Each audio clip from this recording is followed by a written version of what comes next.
Welcome to the fifth podcast in the series Introduction to Cosmos Theology.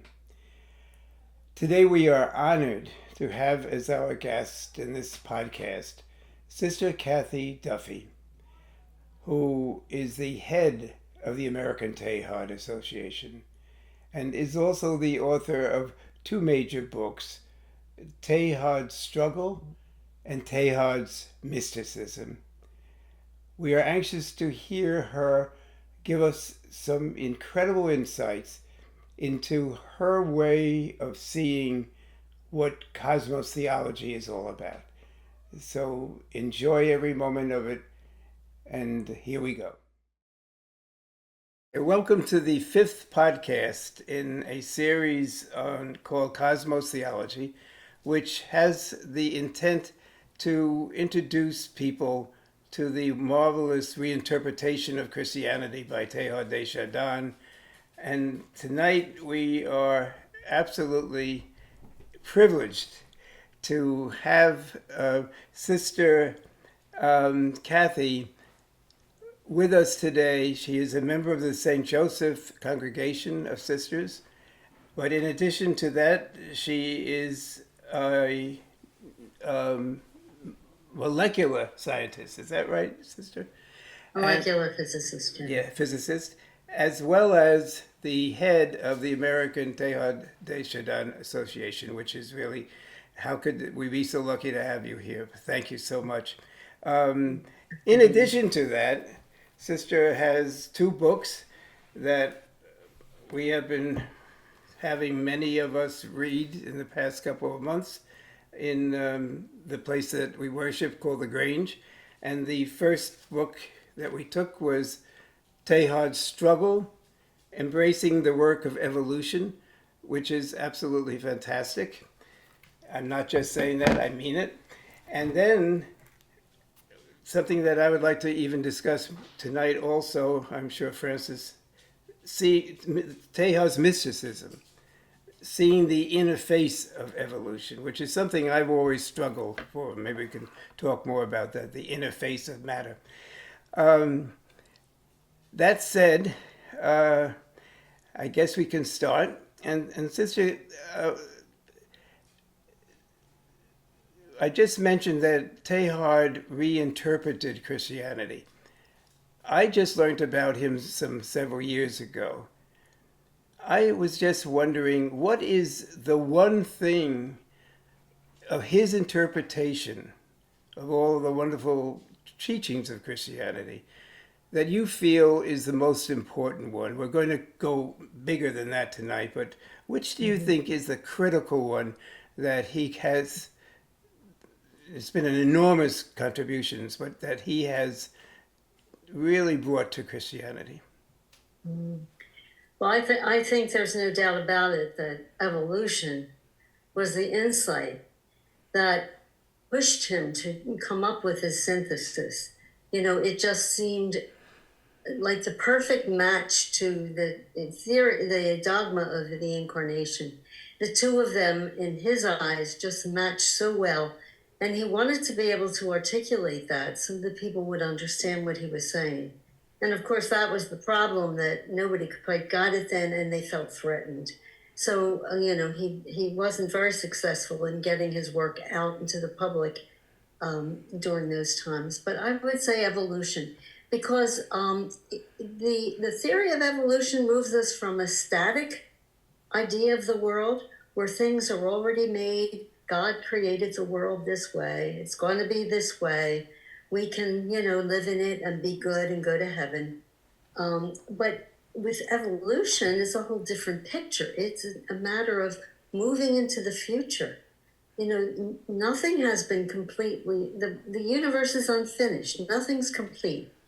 And it's up to us to do our part to complete the world. And it's up to Christ to urge us to do that from the future, which is a whole other, very interesting way of looking at it. So he moves us from a very static world to a very dynamic one. Would you say also, though, Sister Kathy, that Teilhard, Francis, though Francis, could I interrupt you a second? Yes. Sister, you'll notice that this is very unplanned. I like spontaneity. I did not introduce you, Francis. Francis is Oh, the I'm other sorry. co-host to this wonderful You can have it. podcast. And how dare I do that? Mea culpa, mea culpa, mea maxima culpa. Go ahead, Francis. Now that's more than okay. But what I was saying that, though silenced in his time, Teilhard, I think, was one of those major forces behind Vatican Council II. Absolutely. And what, for me, regarding the incarnation, is that Teilhard, and I'm sure others, but Teilhard kind of made us finally face that if Christ really took on matter, then matter is holy. Not because Christ baptized something unholy, but because Christ made manifest that matter is holy. And so it seems to me that whole posture of us against the world, and the world is always the place of evil and the repository of the devil. All of a sudden now the world becomes so is our companion, it's our friend, it's the place where we see God constantly present. And so would you want to just expand on that a little bit? Forgive me for going on. Sure, I agree with you completely, and that really did help Vatican II. First of all, you were saying he influenced it well. De Lubac says that. Others, definitely agree with you. As far as the incarnation goes, actually, what he makes clear is that the incarnation didn't happen at Christmas. It happened at the very beginning. He goes back to John. John 1 tells us in the beginning was the Word. And that's when Christ is immersed in matter. So the creation is, it's very interesting. It's in the beginning, it's a bunch of particles, but it's also inundated with the sacred. And so it's been sacred, and it will be sacred all along because Christ is there. And I think that's it's a hard thing to continue to embody. I think we can know it, but really, if we knew that, we would be much more reverent with matter, with all kinds of matter, not just living matter, but all kinds of matter. So I agree with you. Thanks for that. Go ahead, Eddie. No, as I just said, I go off on tangents sometimes. But I was just wondering, as I think we've heard in the media, I try to keep up with science, that there's a lot of thinking that perhaps there was no Big Bang. And there wasn't that beginning, maybe other beginnings. I also have often wondered, though, Sister, is it essential to the teaching of Christianity that the cosmos began? Could it be that the cosmos is eternal with God? I think that's true. I'm not a theologian, so so forgive me if I make a mistake on that. I don't. I know for a while that was the thought in the static. There were two competing theories. One was the Big Bang, the other was the static theory. Even Einstein believed in that because he came up with these equations, and so they mean that the universe is expanding. That can't be. So he changed the constant in order to keep the universe static. And it wasn't until they did some experiments that they found that yes, the universe is expanding. Now, whether the Big Bang is the right theory or not, who knows? One of the things that's challenging that are some of the images we're getting from the James Webb Telescope, and that data needs to be studied and maybe a new theory, but there are always changes to theories, and what happens too is when a theory doesn't work anymore, it doesn't fit anymore, that's when scientists go out and try to find a better theory. So it's actually a blessing. But I would say at this point, the Big Bang gives, I think that's probably the best theory, workable theory. But then again, I'm sure there are people looking for that. It's very difficult, a question to go back because there's no way we can go back. We're depending on the light that is coming from those galaxies from far away. Yes. And we could be making some mistakes, Mm-hmm. I Father think Berry this. called it, rather than the Big Bang, the Great Flaring Forth. Yes, right. That's Brian Swim's idea, I think. Yeah. I just want to tell the audience that this shows how it's science, really, that has contributed to Teilhard and continues to contribute even to our discussion right now. And That's right. that certainly Christianity or Catholicism, we'll get to that later, is no longer an enemy with science, right, sister? That's right. And and I think there's really very fine doctrine, is that what I would call it, that has been interpreted in very strange ways throughout the years. And I think that's what Teilhard is trying to do, to go back to the best, to go back to Paul, to go back to John, to go back to some of those early fathers who got it, and then bring that in, connect those kinds of ideas with the science, and then that brings us somewhere, that's so much better. Francis, did you want to do any more about the incarnation? You brought it up. Well, for me, it's just that, if nothing else, for those of us who fell in love with Teilhard and the whole understanding of creation as sacred, gave birth, I think, then to the whole ecological spiritual movement. And out of that movement came this great hunger to start healing all the damage we've done to creation.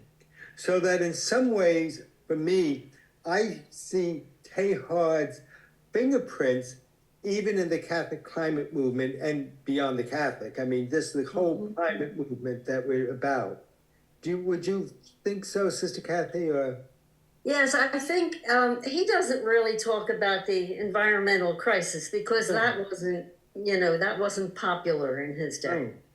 But he invited us to the great work, which some of the people who are in that ecological, they're calling it the great work, and it is. That is the great work because it is the earth that's sacred and needs to be cared for. The other thing too is that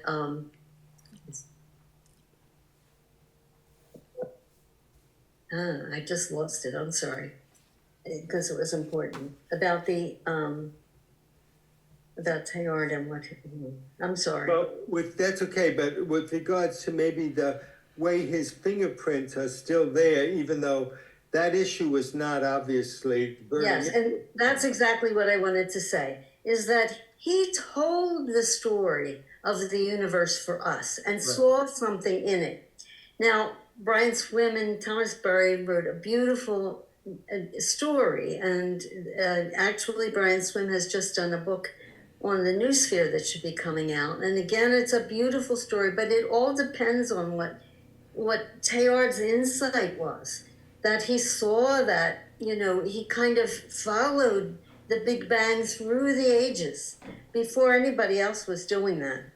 And the thing that is extremely exciting is that he saw a pattern, actually two different things that are happening as that happens. One of them he called creative union. And that is that as those early particles came together, they bonded and they formed something new. And the same thing happened as, as the atoms came together and formed molecules into cells. And, the pattern goes on, and it's always the coming together of two or more that causes greater complexity. Something new happens. It's not just, water isn't just hydrogen and oxygen. It's bonded. It's something absolutely different from the two.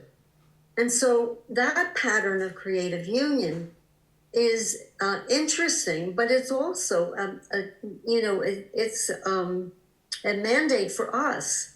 That's what we should be doing in the world, is bringing things together. We should be joining in groups. We should be trying to bring countries together, the churches together, people together, families together, you name it. This is the plan. This is what Christ Omega from the future is drawing us toward.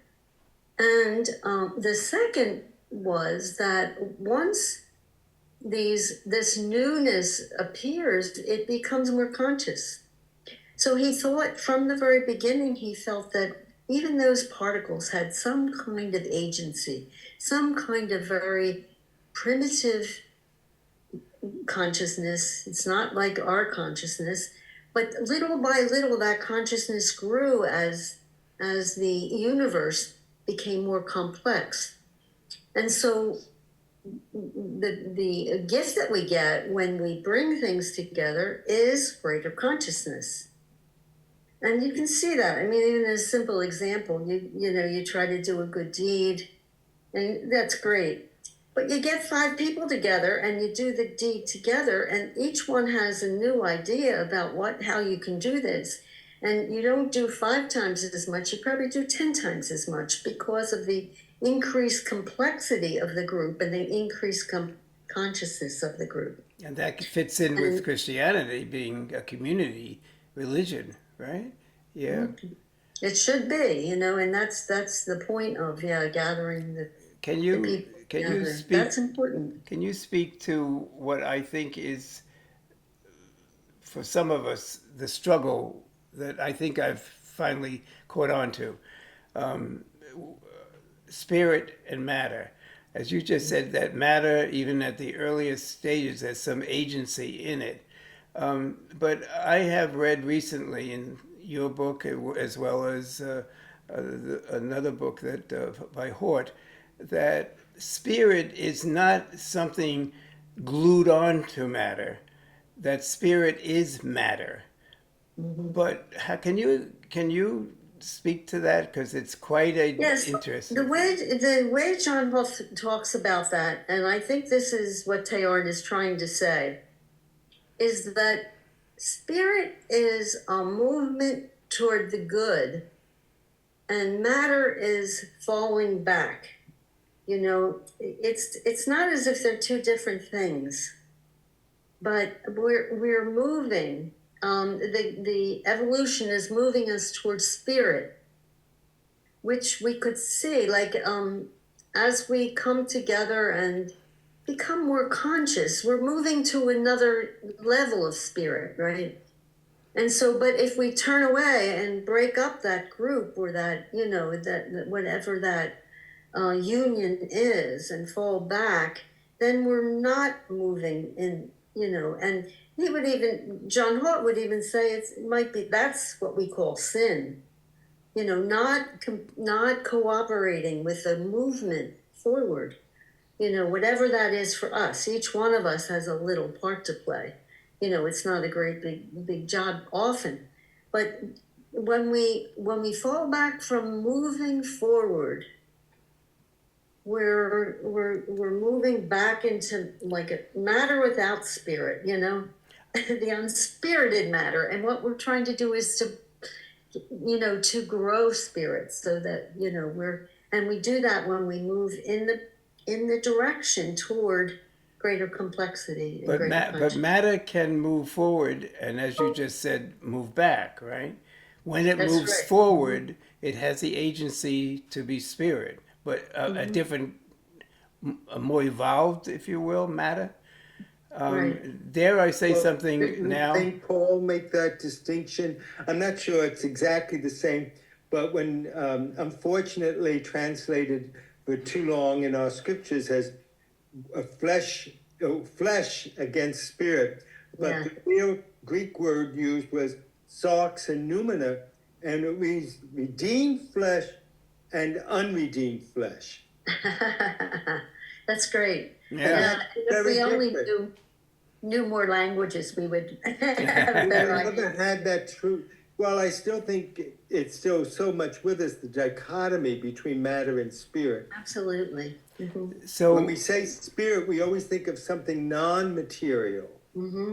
so And about work and prayer, even, I mean, there's so many dichotomies there, which shouldn't be, because if we are really in this process of trying to make something new, then we're doing a spiritual act. It's not what we thought. Oh, I have to go now and do my work. So now I'm away from the spirit. God isn't here, and it's not just thinking about God being here. It's like working, toward. could one dare say the following, however, that since we are created in the image and likeness of God, could you take Teilhard to the extent that when matter goes forward, as you so well put it, and is spirit matter, could it be that the divine has divine spirit, the same matter, the same spirit that is going to the omega point and is getting more and more complex? Could the utter complexity, the eternal complexity, end up with the same matter spirit? Or is that heresy? I don't know. I don't know how to answer that one. But what I do know, what I do feel anyway, at least I believe, that when I relate to Christ Omega is changing. I'm changing. That happens in relationship. And so I think in prayer, we do change Christ. Christ is also evolving in that sense. So I don't know about the matter piece, but certainly, and spirit changes for us too. I mean, there can be a change in spirit, right? What do you mean by that, sister? Well, I guess we deepen our Oh. spiritual being. When we come together, there's a deeper spirit, or there's a greater consciousness, or a greater spiritual component. The spiritual component increases. Well, that brings. Go ahead, Francis. Well, I was just going to say, I'm not sure if, when we're using the word spirit, if we're addressing necessarily the third person of the Trinity that we call spirit, but the reality is that God makes God's self most manifest in the power of the spirit. That's always evolving, changing, because the spirit is always about creating. And if the spirit's always about creating, that means that God is changing, is creating, is becoming, is different, is new, is all those things. And it must be exciting to be God. right? Sometimes painful. It must be exciting for him to see us growing too, right?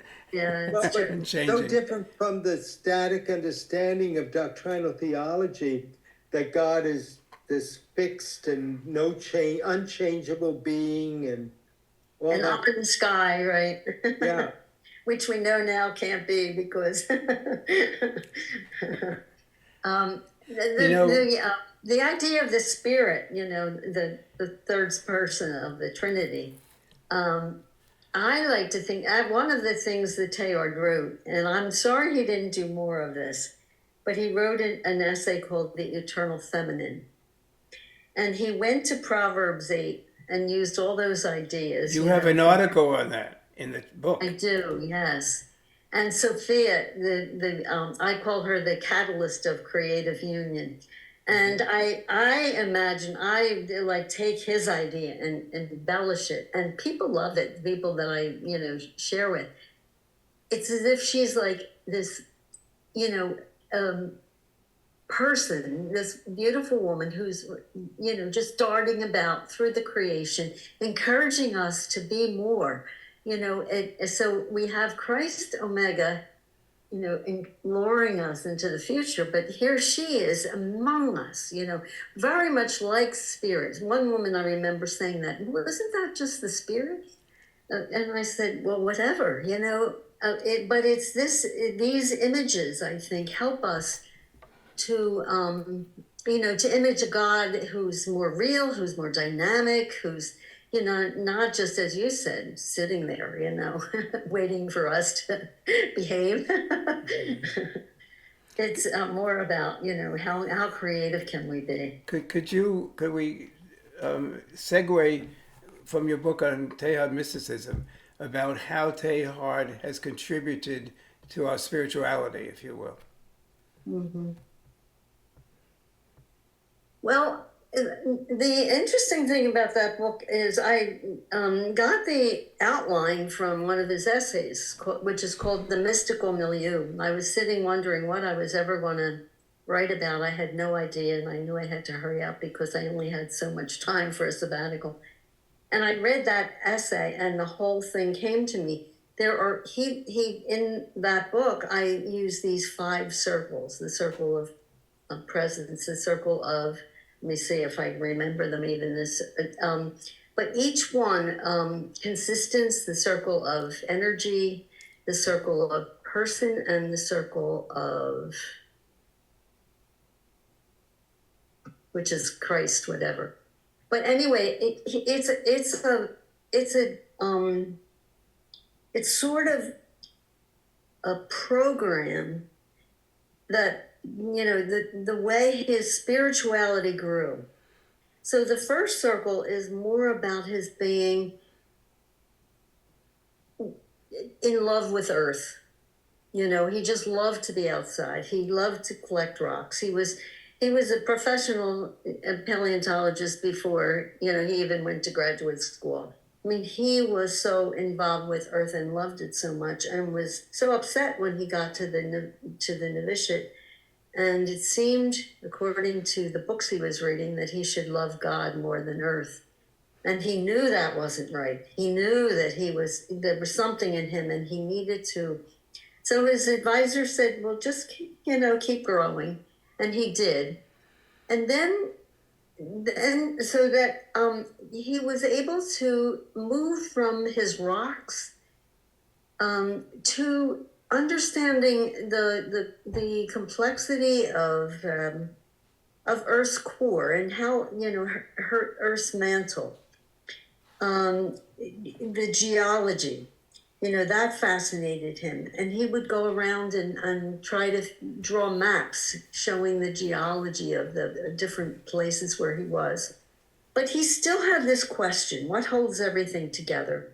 And so it wasn't until he got to, and this would be the 3rd circle, he got to the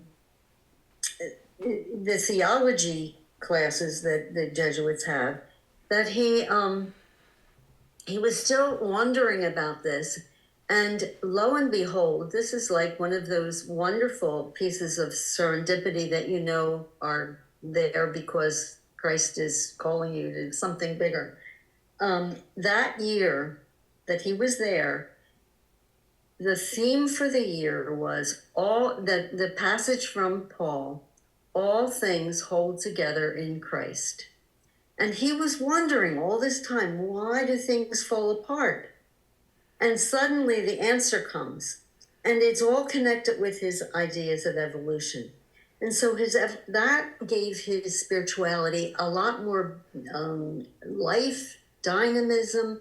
He was freed more from the kind of religion that he was taught earlier on, which is one of the stages that we have to go through, right? For those of us who grew up in the days where we learned some really strange ideas.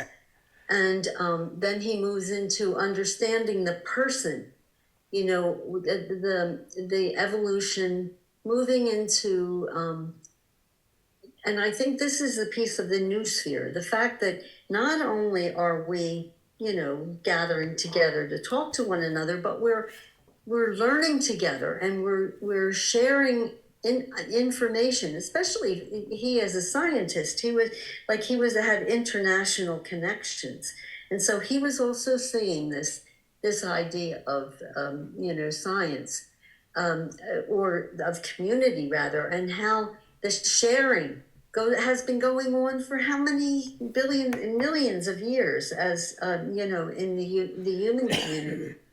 And it's something that is not possible for our other, you know, our animal counterparts. They don't seem to be able to store up knowledge the way we do. And then finally he becomes acquainted with the cosmic Christ. And so this is really, you know, I think the beauty. His very last essay is called The Christic. And he was really very, very much convinced he had to write that essay before he died.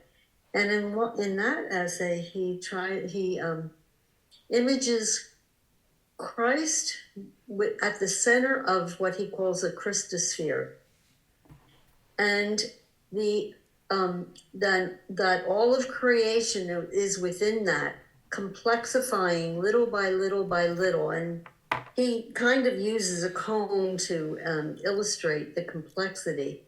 But the idea is that Christ is radiating throughout that sphere, and we're absorbing or not, or reflecting or deflecting that light. But little by little, as we embrace more and more of that light, the sphere is catching fire. You know, this was his whole theme of fire. So that's kind of a quick run through the book. Yeah. But I think that, you know, the steps are interesting. In other words, he didn't wake up right away when he was a child and know that he knew the Christ. He knew a Christ that his mother taught him about, you know, the child Jesus, you know, he was devoted to, then the Sacred Heart. But even his Sacred Heart, you know, he started out not liking the Sacred Heart. And when he was small and they would gather together for prayer at night, he would look up at the Sacred Heart and imagine himself in that metal part, because he was always afraid of things like hearts or people, things that would die. And so he would get in there. He would imagine himself in the, you know, there, which was at the center of the heart actually, and he would feel safe. And as he, you know, grew, he kept that devotion to the Sacred Heart, but of course it you know, became more sophisticated. But during the war, he had a vision, and it's a beautiful vision, how as he looked at the picture, the whole picture turned out to be the cosmic Christ. The garments extended to the whole world. Everything was beautiful. When he looked into the face, it was the face of his mother and of the soldier and of all of these different people. And then finally he looked into the eyes, and it's just a magnificent essay. He comes out of it, and then he looks at the image that's in front of him, and it's so, you know, it's such a contrast. So his image of the Sacred Heart really expanded then. That was after the war, right after the war, when he was on retreat. What is the So name? yeah, his spirituality is very interesting, I think. What is the name of that essay, sister? It's called the person, isn't it? The Person, I think. The Person. It's it's part of the 3 essays in Christ and Matter. It's called. It's at the end of.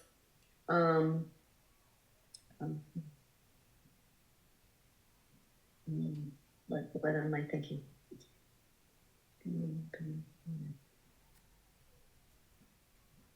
I don't know. I'm missing okay. it, but anyway. Yeah.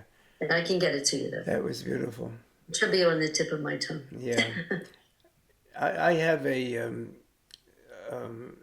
another tangent that I want to bounce off you. It seems to me that when Teilhard, as you just well said, sees a need for the cosmos to have a central, who he calls the Christ, Right. it seems to me, and I'm going to bounce this off a couple of atheistic clients that I have. It seems to me that Teilhard could appeal to an atheist, and very to an atheist who, unlike Western science, sees what did the cosmos teach us, and is open to following that. You could end up and not call it the Jesus the Christ, but see some meaning in the cosmos, unlike some Western scientists who say that it just has no meaning. And that brings me, yeah, that also brings me to something. How can you explain how these brilliant scientists who can make such great discoveries seem to me to be blind to the holistic pattern that they're investigating? And as a scientist, could you address that? Well, how can that be? Sure. Well, let me go to your first point, which was I should be writing these down so I don't forget. The center. See, I think, yeah, whatever we want to call that center, if we understand it to be the divine or whatever, I mean, so that is a deficit when trying to preach Teilhard to the world, because it sounds, and so if you notice, even in my book, I try to say divine as much as possible, but then I feel in order to teach what he says, I need to say what he really said, which is Christ, Yes, yes. And so that's a little struggle, but I think the center is important. I mean, we can look at what's happening in the universe and miss it, and not be motivated. See, that's where I think the church has so much more responsibility to gather us around all of this, because it's the motivating factor. And they've been motivating us in very strange directions over the years, in some ways wonderful ones, but the church has a lot of power. It's worldwide. There's, but at this point, people have turned off because it's not really addressing, what it needs to address. But but I think the important thing there, and it could be a great way of bringing religions together, because we already are learning a lot from one another, and we're appreciating it. And but if we could come up with a name, or some way of seeing it as as not just the Christ of the Christians, but a name. That's why I prefer Omega. It's descriptive. It's the end point that we're drawn to. So even personally, my prayer is to Omega, but I also am trying to be faithful to the Christ. Now, as far as the scientists go, I don't know. One of my ideas about that is sometimes scientists are so engrossed in their work that that's all they see. They're analytic. Once you become analytic, it's hard to be, to let that go. And it's hard to prove anything about religion or the inner. I could tell you, this is the way I'm feeling. You have no idea whether I'm telling you the truth or not. Maybe you could get some insight, but there's a certain part of us that, that's inside, the inner peace that, not inside, physically inside, but the part that we can't really see. And that's why I called that first book seeing the interface of evolution, trying to see what's going on inside, because that's really important. And that's all I can say. Sometimes I think the analytic, I know myself, my own experience, when I get analytic, I'm a different person from when I let things go and try to, be, and, and it's great to have all the answers. So, and that's the other thing. Scientists don't have all the answers. As you're telling me that the Big Bang might not be the answer anymore. They change, the answers change, and we have to realize that we never really know. Even the science that seems as if we know everything. Well, what I hear you saying to some degree, and maybe you're not exactly saying this, but I think one of the gifts that Teilhard's given us is religion needs science. Absolutely. But I also think science needs religion. Religion, the broader sense of spirituality, to see the inside, to see maybe even sometimes even to dare to ask the why. Absolutely. I would very much agree with that. It's not it, and that's what I like about Teilhard so much, is that he was so integrated. Even from the beginning and from an early age, there was this drive for that, and he was interested in everything and trying to bring things together, and I think that's what we really need to do, and yeah. And so it's been great I would say the last 30 or 40 years. Yeah, it must be almost 40 years now, that there has been a growth in interest in science and religion. I've been involved for about 30 years in the dialogue, that was started. A lot of the John Templeton funds used to go to that. They don't much anymore. But that was really a great incentive. People all around the world were talking to each other, forming groups. We were hearing experts. Sometimes it was a scientist and a theologian, but eventually it got to be a person who could speak both languages, like John Hart, for instance. He really has studied his science, so he's not a scientist, but he knows it. And so he's able to dialogue, with the two, help that dialogue. Well, you're one of those people too. Yes. Oh, thank you. Has that movement continued till now? Yeah. Yeah, and there are groups, and I'm surprised lately the growth of the Teilhard groups. In fact, we have too much competition. We have Leah Delio's group, we have the Christogenesis. There's a new group called Noosphere, or they have another name too. But and there are a lot of groups that follow Thomas Berry's ideas. And that all came from, from Teilhard. So there's a lot of diversity now in the movement towards something. People are looking for, and these are people who are looking at the inside, and so that's really, I think, a great stride. There's still scientists who don't. I remember asking a scientist, "Well, don't you love, what happened? You love your girlfriend?" Or, "Oh, I don't have a girlfriend." I mean, they don't even work at that level. They're too busy with their science. So there's something about that. You need to experience the inner before you realize it. And I think that's true with prayer too. Prayer's not a matter of jangling off words, right? It's more a relationship. It doesn't matter. The words don't really matter. It's the relationship that, and then once you felt a relationship, there's no question, but without the relationship, then, well, do I believe in God?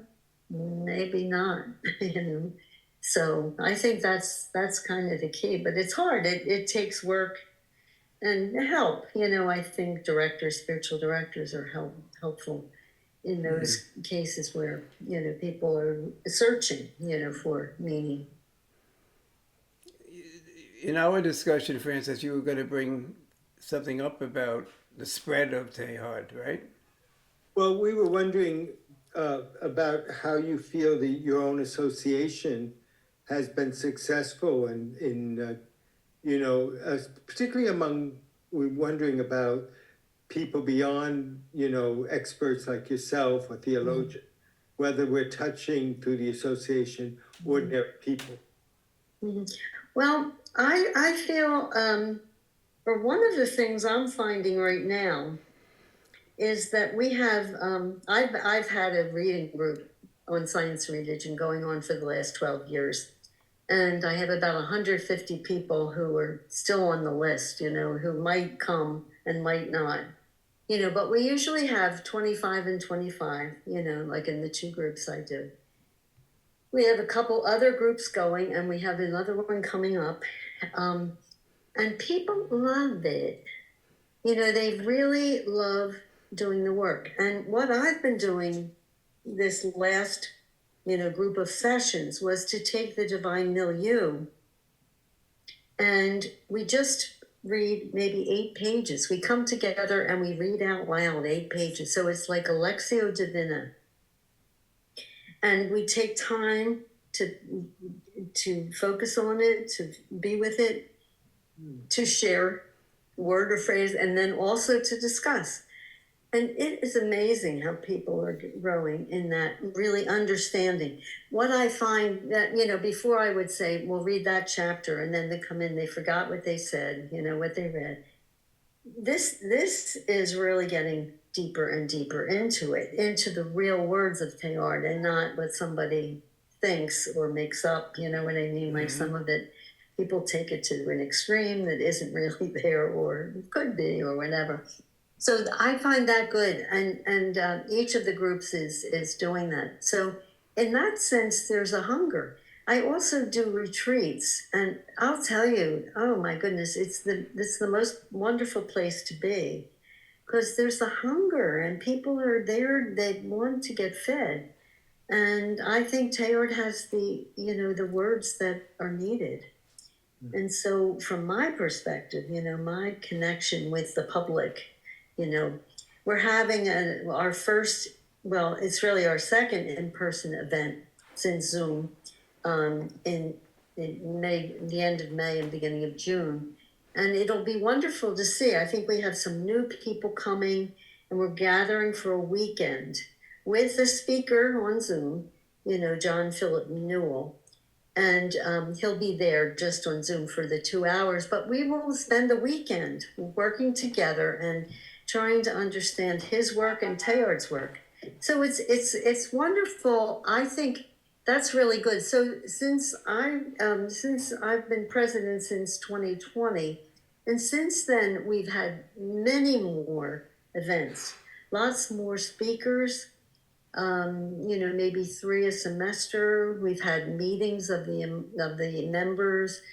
We have our annual meeting where we have a special speaker and special time, which has always been true. We do publish 2 issues of Teilhard Studies every year, and it's good to see some of our board members are writing, their scholars.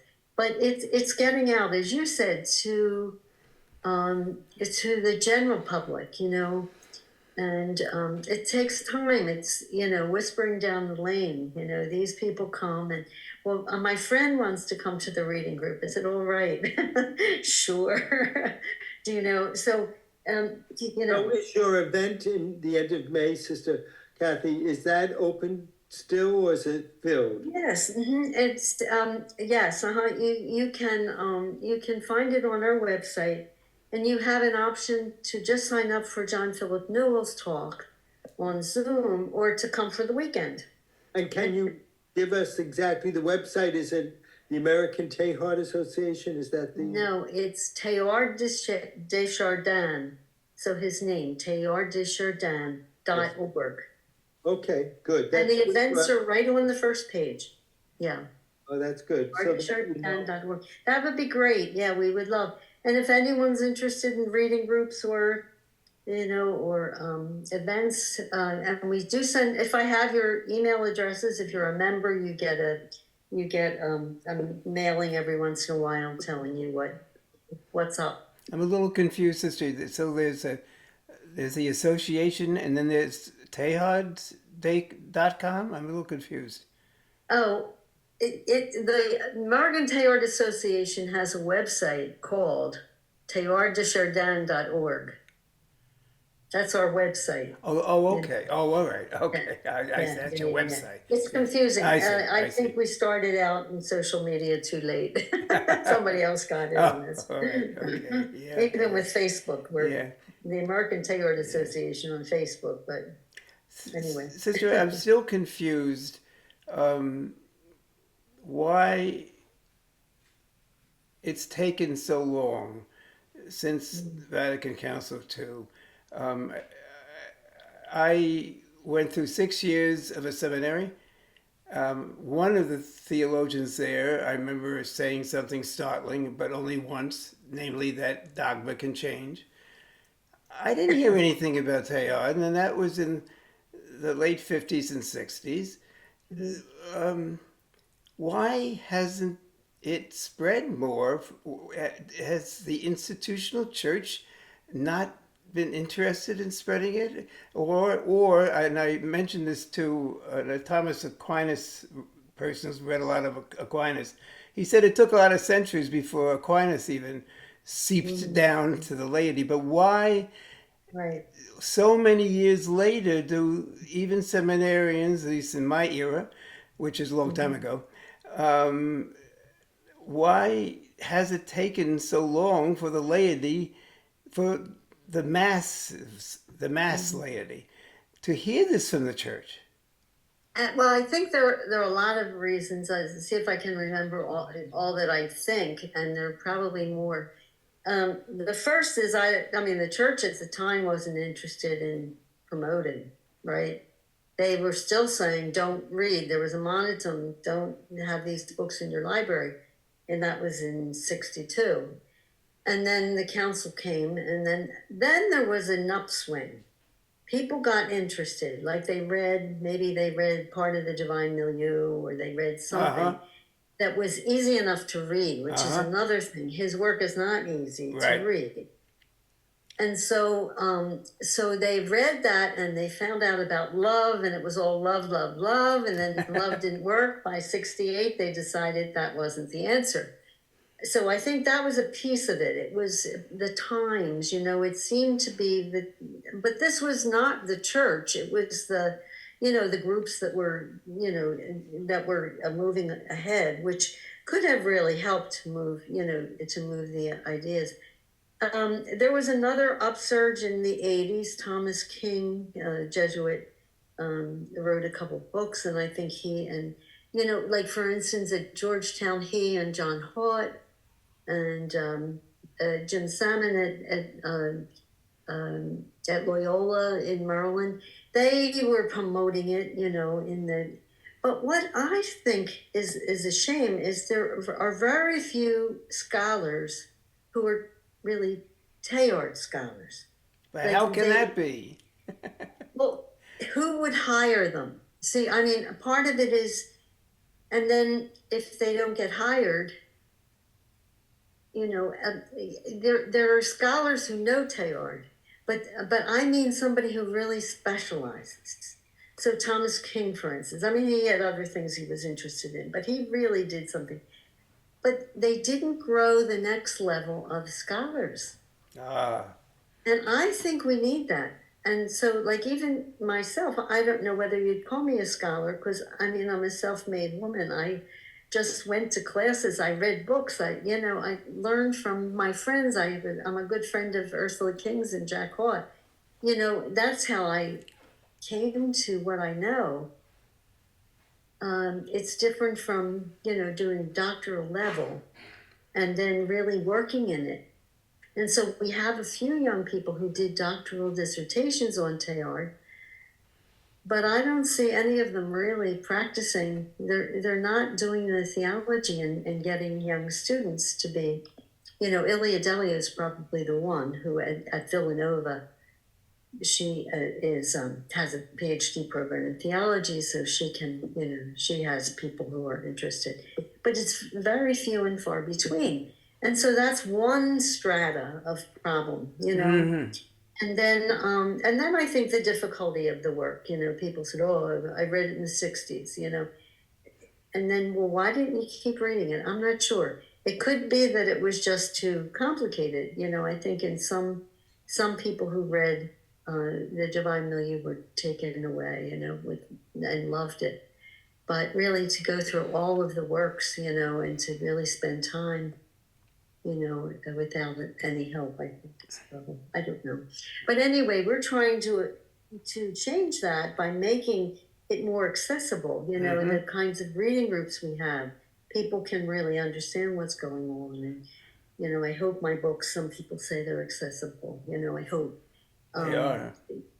That, you know, that will help if, you know, if we have more things out. I think John Hart's work is excellent. Ursula King's books really are wonderful too. Yeah, I would say, in my humble opinion, that Teilhard was sort of cast aside just as most of Vatican II was cast aside. There you go. I don't want to get into that kind of an argument now, but the reality is, for me anyway, that John Paul II really didn't believe in Vatican Council II. And the years we had with him, which were long, were regressive when it came to Vatican Council II's brilliant insights and invitation to go forward. So if it went forward, it was always being done here or there, but not institutionally. And so if we had had a different response to Vatican Council II, and we as a church had allowed the Spirit to keep moving us, I am convinced Teilhard would be regular courses now in seminaries and theology schools. We'd have a lot more, you know, there. You That's see, right. yeah, so I think it's very much because when it comes to everything, and it's not just Teilhard, you know, with regards to the Vatican Council, we just basically stop. Look, I go around giving parish missions. I don't want to get going on this now, but I feel like I'm going into parishes that I feel the theology that the priests are preaching and teaching and the parish is operating is pre-Vatican II. Absolutely. Absolutely. So the reality is, why hasn't the institution of church? Because the institution of church, if we want to say from the Vatican on down, didn't believe in it doesn't believe in it. It's afraid of it. It still has a dichotomy between religion and science. Yeah, I think you're right. And how it takes time too to I know I had a woman in my reading group, and she, you know, I felt for like 10 years, let's say, and I thought she, you know, she really was there. She came in with questions, she was getting it. And then one day she says to me, all I want to do is know how to get to heaven. And I thought, like, you're missing the point.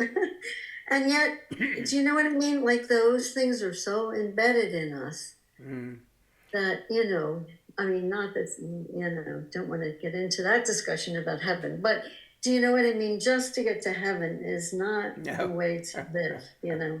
Yeah. Yes. Has it seeped, Francis, into the seminaries in the country? Well, just the opposite. That's what I'm saying. Just the opposite. In the seminaries? The seminaries don't even teach Vatican Council II, let alone Teilhard. Well, When I was in the seminary, see, I'm a little generation after you, Eddie. We did have Teilhard, and I remember reading the Divine Milieu. But, you know, I was at college seminary in the late 60s after Vatican Council II, and I was, you know, from 68 to 72 doing my theology courses, and Teilhard was always there in the background, but we didn't have any specific course on Teilhard, but he was, we were encouraged, and there was discussion at times and all that. But it was the beginning. I remember reading the Divine Milieu. I was thrilled, but I didn't understand any of it. That's what people say, yeah. We didn't have enough yet developed so that we could open it up and parse it and all that. And what should have continued happening then didn't happen because the church has gone just the opposite. I mean, I could go on and on with kind of what what I gather is the seminary formation, but those people going to the seminary have a very different ecclesiology than I was given. They're very different understanding of the role of the laity than what Vatican Council to. So as far as I'm concerned, the seminary formation has reverted to something pre-Vatican Council. It's not. These young priests aren't at all interested in anything social justice.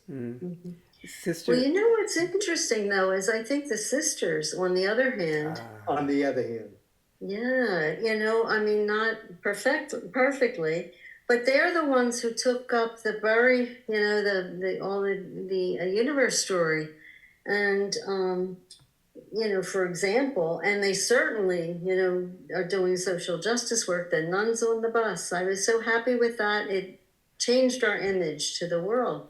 But I still think people still don't get it, you know, what the potential is for religious life, which is really a shame because it does have great potential for, you know, for the world. Sister, And I think for people, for a better life for people. But, so I guess I should have corrected myself. Where we've created an alternative communities, if that's the right word, intentional communities that have gathered around women religious, particularly Kathleen Degnan and the Grange, and many other groups like that. There's been another church going on, and it's been led by women, and it is but it's true, and so you want to see where the cutting edge is on all this stuff of social justice, theology. You got to look to the women; they're the ones. Whereas the institution, the other institutional part of it, is not only dragging its feet; it's reverted. So we've got this incredible truth, and people are hungry. Like people can't get enough of what Kathleen and and her institute for that. oh my goodness, yes. You know, and it's just amazing. And you and your work, you're as much the institution as the other is, but it's the ordinary parish. It just ain't happening. It's not happening now. um, And I have a responsibility in one of my book clubs with your books. They asked two questions. They said, "Could you ask her?" One of them is how. I hope we haven't lengthened this too much for you. that's all right. Could you speak to two things? There's one section where one book club is actually reading his work, and there's one place there that we were stupefied, where he said the truth lies in Catholicism, not in Christianity. And I was wondering, those are almost his exact words. Did he know anything about the Eastern Church at all? No, that was a problem when he talks about the Eastern Church.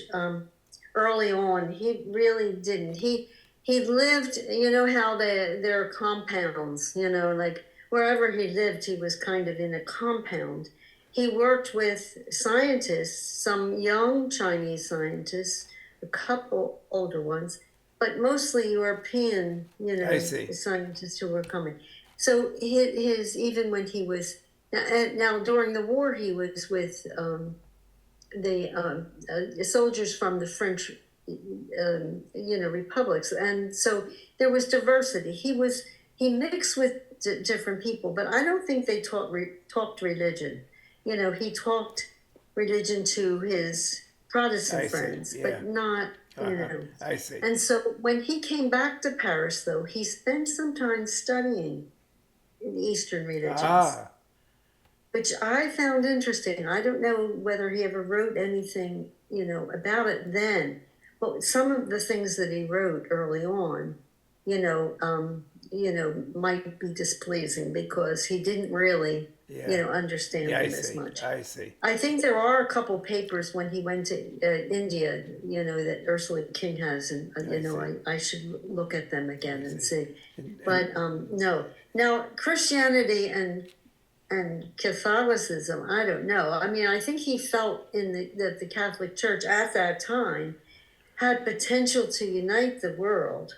Now, I sometimes see. the way we united the world, it, left something to be desired. But when you see the spread, and the missionaries and all of that, I mean, it is, and his idea about groups, like bringing groups together, that would very much connect with that. But I don't know. I mean, did- I don't remember that. I I see. think I've seen it. I think it's in the Divine Milieu even where he says Christianity or Catholicism, either Catholicism or Christianity Yeah. has, this power. Yeah. So but that's what he came from. That's what he knew. Yes, That's the of course. religion that he studied, Of course, of course. and so he's working out of that. Two quick questions. Did he know Carl Jung or Thomas Merton? No. Now, Carl Jung is known to have his book at his bedside at Ah, one time or other. wow. And I think Taylor did read Jung. So he did have some sense of him. Hmm. I don't think Thomas Merton, they ever connected. I see. But Thomas Merton knew about Taylor and, probably wrote some things. And then Yeah. the next and final question from my book club is, and how do you see him dealing with original sin? Oh, yes.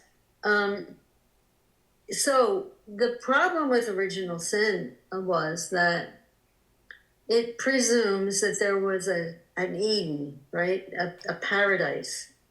That can't be now that we know about the Big Bang, if we believe that, or even what we know, even if we don't believe in the Big Bang. We know that there wasn't an original, and so there's no point in trying to go back to that. See, that's the problem, is that people in the old way are trying to go back to Eden. They're trying to go to go to heaven, to go back to make, what we need to do is to look toward the future. So that's the problem there. The other thing about Adam and Eve, there couldn't have been an Adam and Eve because the way biology works, you need lots more people coming together. And so, humanity emerged from that coming together. Again, it's coming together. Isn't that interesting? It's always about coming together. And what else about it? Yeah, so original sin. Well, there's already, I call it violence. Well, there's somebody just, took me on that, that didn't like that. But like, if you look back at the way particles come together, they're in like this really hot, pressured environment, and they can't do it unless they have that, that's going to force them to come together. And then when they get close enough, then they bond. Ah, So that's the process. beautiful analogy.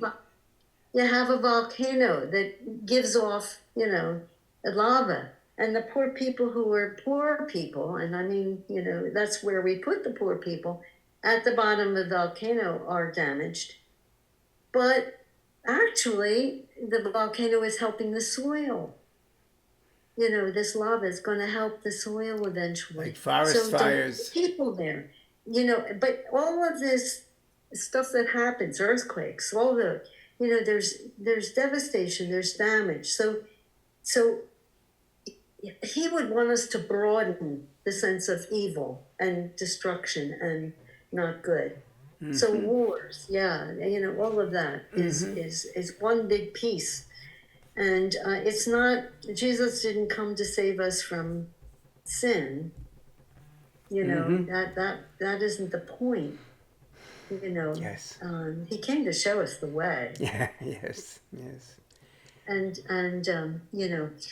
so original sin, we can think of original sin, John Holt was just saying that, as the falling back that we talked about early on. Yes. When we fall back, we're sinning. Yes. We're back to that original way instead of moving toward the future. I think that's the best way to look at it.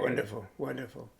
He said, actually, he did say this, and I love this quote. He said, original sin is a static solution to the problem of evil.